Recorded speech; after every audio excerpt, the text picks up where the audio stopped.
नमस्कार। चलिए हम चलते हैं क्लास 9th की हिंदी क्षितिज की पद्यखंड में, क्षितिज के पद्यखंड में अध्याय 9 को पढ़ते हैं। अध्याय 9 के लिए आज मैं आपके लिए लाया हूँ कबीर की 3 साखियाँ। कबीर की 3 साखियों का आपको उसकी व्याख्या करनी है, जो मैं बताऊँगा। उसके बाद PDF आपको अवेलेबल करवा दी जाएगी, जो आप अपनी नोटबुक बना दें और नोटबुक के अंदर जो पहला जो चैप्टर का संबंधित सारा लिखा है वो लिख लें, और उसके बाद ये 3 पदों की व्याख्या, और उसके बाद इन 3 साखियों के बाद 3 साखियों की 4 साखियाँ जो बची हैं कबीर की, उसके बाद हम सबक देखेंगे। तो 9वां अध्याय प्रारंभ करने जा रहे हैं पद्यखंड का, और क्षितिज पुस्तक का जो आपकी पहली पुस्तक है उसमें। तो हम पढ़ना शुरू करते हैं, तीनों की व्याख्या करेंगे। पहला है मानसरोवर सुभर जल हंसा केली कराही। मानसरोवर सुभर जल हंसा केली कराही, मुक्ता फल मुक्ता चुगे अब उड़ी अनंत न जाई। प्रेमी ढूंढत मैं फिरो प्रेमी मिले न कोई, प्रेमी को प्रेमी मिले सब विष अमृत होय। हस्ती चढ़िए ज्ञान को सहज दुलीचा डारी, स्वान रूप संसार है भूख न दे चखमारी। यहाँ पढ़ते हैं तो आप सबसे पहले इसमें देखोगे कि कलिष्ठ वन मानसरोवर, तो ये जो तिब्बत में एक झील जो पाई गई है वह मानसरोवर झील इसको कहा गया है, जो स्वच्छ जल से भरी हुई है। स्वच्छ जल से भरी हुई एक झील को कहा गया है। उसके अलावा मन रूपी सरोवर भी कहा गया है। मन रूपी सरोवर, मन रूपी सरोवर, इसके 2 अर्थ बताएंगे। एक तो वास्तविक अर्थ है तिब्बत में झील, दूसरा भावात्मक अर्थ है मन रूपी सरोवर। भावात्मक अर्थ जो भाव प्रकट करेंगे हम, वो मन रूपी सरोवर है। उसके बाद शून्य शिखर में स्थित अमृत, मन रूपी सरोवर। उसके बाद हंसा केली कराही। हंसा का अर्थ है, देखो यहाँ पर 2 अर्थ प्रकट हुए। हंसा, एक तो हंस, वास्तविक अर्थ हंस जो, और दूसरा अर्थ है हंसा का अर्थ है आत्मा। ये भावात्मक अर्थ प्रकट हो रहा है यहाँ, भावात्मक अर्थ प्रकट हो रहा है। केली यानी क्रीड़ा करना। क्या करना? केली का अर्थ है क्रीड़ा करना, खेलना, क्रीड़ा करना। कराही मुक्ता फल मुक्ता चुगे। मुक्ता फल यानी मोतियों को वहां पर चुगने के लिए मोती रूपी फल, मोती रूपी फल एक तो ये हो गया, और मुक्ता फल मोक्ष प्राप्ति का फल, मोक्ष प्राप्ति का फल। देखिए 2 अर्थ हो रहे हैं। देखिए एक शब्द के 2 अर्थ हो रहे हैं। ठीक है, तिब्बत में एक झील मानसरोवर, मन रूपी सरोवर। ठीक है, हंसा तो हंस और आत्मा, केली क्रीड़ा हो ही रहेगा, खेलने की जो क्रिया है, मोती रूपी फल, और ये मोक्ष प्राप्ति का फल।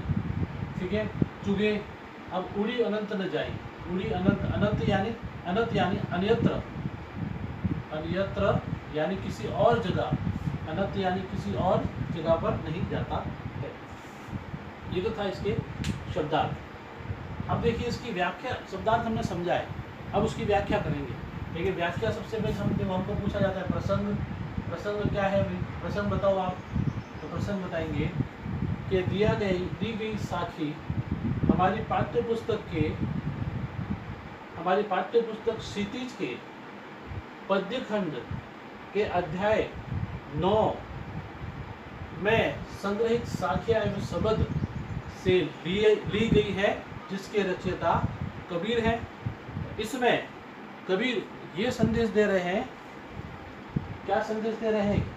कि इसमें ये संदेश दे रहे हैं कि जीवन में हमें हमेशा ईश्वर को अन्यत्र खोजने की आवश्यकता नहीं होती। वो मोक्ष प्राप्ति का साधन, वह ईश्वर हमारे आंतरिक मन में, हृदय में ही व्याप्त होता है, व्याप्त रहता है। देखिए मानसरोवर, अब व्याख्या करेंगे। प्रसंग हो गया पहला, अब उसके बाद व्याख्या करेंगे। व्याख्या कैसे करेंगे? व्याख्या में लिखेंगे, तो व्याख्या लिखो या भावार्थ लिखो, है ना, एक ही बात है, व्याख्या या भावार्थ लिखो। भावार्थ क्या हो जाता है? मानसरोवर सुभल जल हंसा केली कराही, भुक्ता फल भुक्ता चुके अब पूरी अनंत न जाए।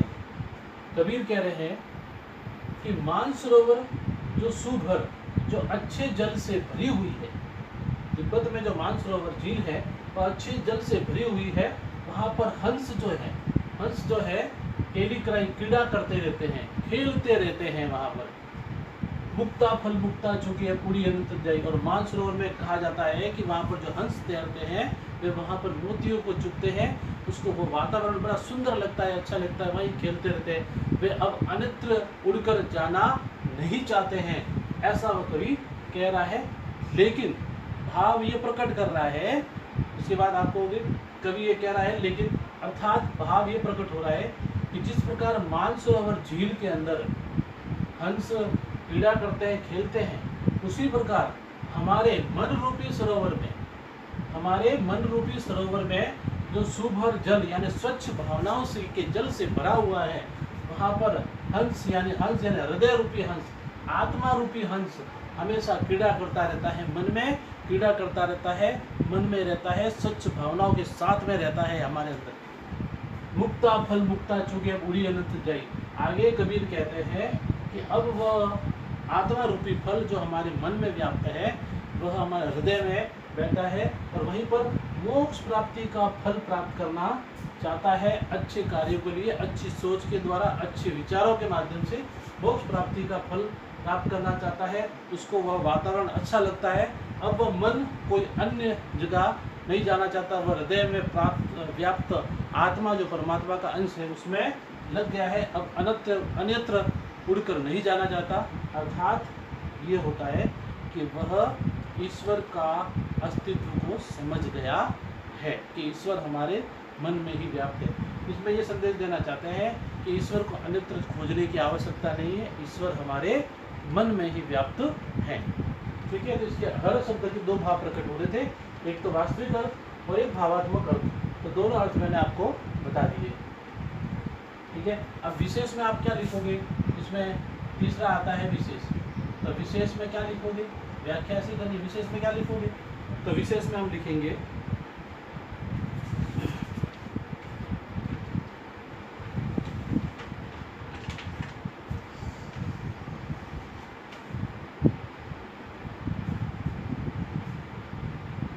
देखो केली कराही। तो विशेष में आप लिख सकते हो केली कराही।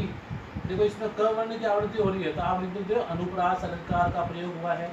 कौन से अलंकार का? अनुप्रास अलंकार का प्रयोग हुआ है। भाषा सरल व उपदेशात्मक है, भाषा सरल व उपदेशात्मक है। ठीक है, उसके अलावा यह साखी कबीर के पर्चा को अंग से ली गई है, ऐसा ये नहीं लिखोगे तो चलेगा, बाकी आपको अपने हिसाब से लिखता है। नेक्स्ट, प्रेमी ढूंढत मैं फिरो प्रेमी मिले न कोई, प्रेमी को प्रेमी मिले सब विष अमृत होए। प्रेमी का अर्थ है प्रेम करने वाला। ठीक है, प्रेम करने वाला। फिरो का अर्थ है फिरता रहता हूँ, सीधा सा फिरता रहता हूँ। फिर वापस आप इसमें प्रसंग लिखोगे, प्रसंग में आप बताओगे कि ये प्रस्तुत पद हमारी पाठ्य पुस्तक क्षितिज के पद्य खंड के अध्याय 9 साख्या शब्द से ये साखी ली गई है, जिसके रचयिता कबीर है। इसमें कबीर कह रहा है कि ईश्वर के सानिध्य में या ईश्वर की भक्ति करने से हमारे अंदर जो बुरे विचार, जो बुरे भाव प्रकट होते हैं, वे तुरंत नष्ट हो जाते हैं और हम एक सज्जन और हमारी आत्मा पवित्र हो जाती है। ठीक है,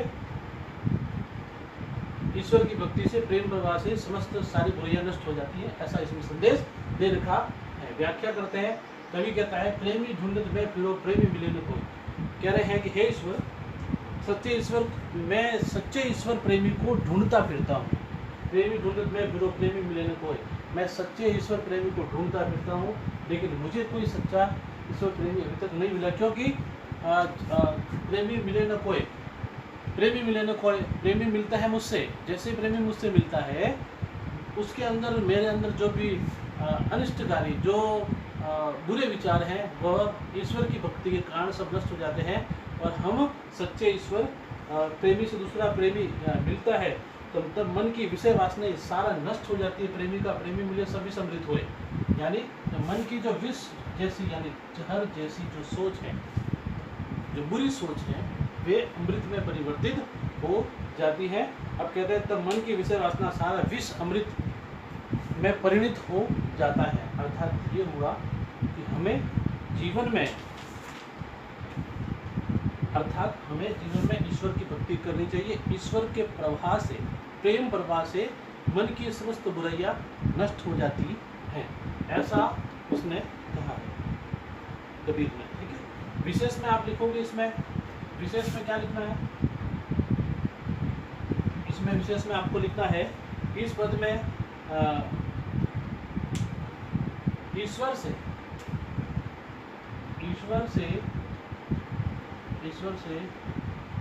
प्रेम,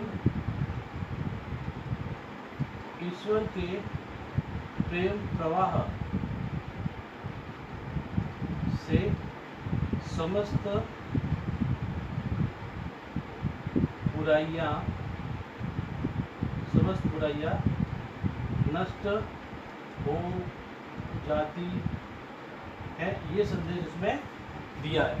ठीक है, उसके अलावा इसमें रूपातिशयोक्ति अलंकार है, ऐसा भी लिख सकते हैं। रूपातिशयोक्ति अलंकार है, ऐसा लिख सकते हैं। अब चलते हैं ये तीसरे में, हस्ती चढ़िए ज्ञान को सज दुलीचा डारी, स्वान रूप संसार है भूकर दे चकमारी। ठीक है, हस्ती चढ़िए ज्ञान को, इसमें तो वही आपको वैसे लिखना है, प्रस्तुत दोहा कहाँ से है, वो प्रारंभिक प्रसंग आपको वैसे ही लिखना, हम सीधे व्याख्या करते। कबीर कहते हैं कि सहज समाधि, क्या सहज समाधि हस्ती चढ़िए ज्ञान को, जिस प्रकार हस्ती हाथी पर, हस्ती यानी हाथी, हाथी ज्ञान, सहज दुलीचा, दुलीचा यानी आसन, ठीक है, आसन, स्वान यानी कुत्ता, ठीक है, भूकर दे जखमारी, भौंकना, भौंकना,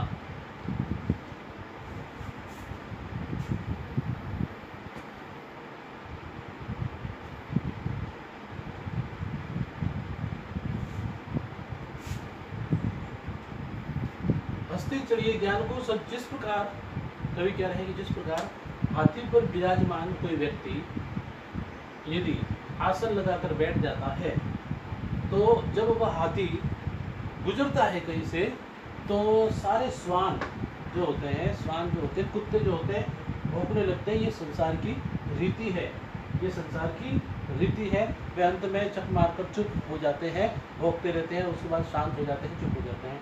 उसी प्रकार भावार्थ यह है कि व्यक्ति को हमेशा हस्ती पर, यानी हस्ती रूपी ज्ञान पर सवार हो जाना चाहिए। हस्ती रूपी ज्ञान के लिए उस पर सहज दुलीचा जारी, सहज रूप से आसन लगाकर, समाधि लगाकर बैठ जाना चाहिए। किसके लिए? हस्ती चढ़िए, हस्ती का अर्थ है हस्ती रूपी ज्ञान को पाने के लिए समाधि लगाकर बैठ जाना चाहिए। उसके लिए कठोर परिश्रम करना चाहिए। ज्ञान रूपी, जब तक आप में ज्ञान नहीं है तब तक ये संसार आपकी आलोचना करता रहता है। हस्ती स्वरूप ज्ञान को प्राप्त करने के लिए उस पर समाधि धारण करके बैठ जाना चाहिए और कठोर परिश्रम करके ज्ञान प्राप्त करना चाहिए। उसके संसार हमेशा आलोचक होता है, आलोचना करता रहता है। संसार हमेशा, जिस प्रकार हाथी गुजरने पर कुत्ते भौंकते हैं, उसी प्रकार आपके अच्छे ज्ञान प्राप्ति या उसके समाधि धारण करने पर, ज्ञान प्राप्ति के शुरुआत करने पर संसार रूपी लोग आपकी आलोचना करेंगे, संसार रूपी कुत्ते आपकी भौंकने जिस पर हाथी जाकर भोगते हैं, तो वे भी आपकी आलोचना करेंगे। लेकिन अंत में जब आप निश्चित रूप से सफल हो जाएंगे तो आपकी उनकी ठोकने के बजाय वे निश्चित रूप से स्वतः ही शांत हो जाएंगे। इसका भाव ये है कि जीवन में हमको समाधि धारण करके ज्ञान प्राप्त कर लेना चाहिए। श्वान यानी कुत्तों के समान हाथी गुजरने पर कुत्ते जो भौंकते हैं उसी प्रकार आलोचक भी हमारी आलोचना करेंगे, लेकिन उनकी तरफ हमको ध्यान नहीं देना चाहिए, ऐसा इसमें कहा है। ठीक है, ये भावार्थ है। PDF आपको अवेलेबल करवा दी जाएगी। इसमें विशेष में आप लिख दीजिए, विशेष में आप लिखिए, पहली है इसमें शैली प्रतीकात्मक है। शैली प्रतीकात्मक है क्योंकि प्रतीक के रूप में आपको समझाया गया है। शैली प्रतीकात्मक है। उसके बाद है ज्ञान प्राप्ति हेतु। ज्ञान प्राप्ति हेतु हमें आसन अर्थात समाधि धारण करके बैठना चाहिए, कठोर परिश्रम करके हमें ज्ञान प्राप्त करना चाहिए, जिससे आलोचकों का मुंह स्वतः बंद हो जाता है। ऐसा ये संदेश इसमें मूल रूप से दिया है। ये विशेष में आपको लिखना है। इस तरह से कोई व्याख्या संबंधी कोई प्रॉब्लम हो तो आप सीधे मैम से यहाँ से संपर्क कर सकते हैं। मैं आपको PDF इसकी 3 पदों की PDF आपको अवेलेबल करा दूंगा, उसमें भी आप देख कर लेना। ठीक है, और नोटबुक बना के आप काम शुरू कर दीजिए। निरंतर आपको वीडियो मिलते रहेंगी। चैनल को सब्सक्राइब अवश्य कीजिएगा। धन्यवाद।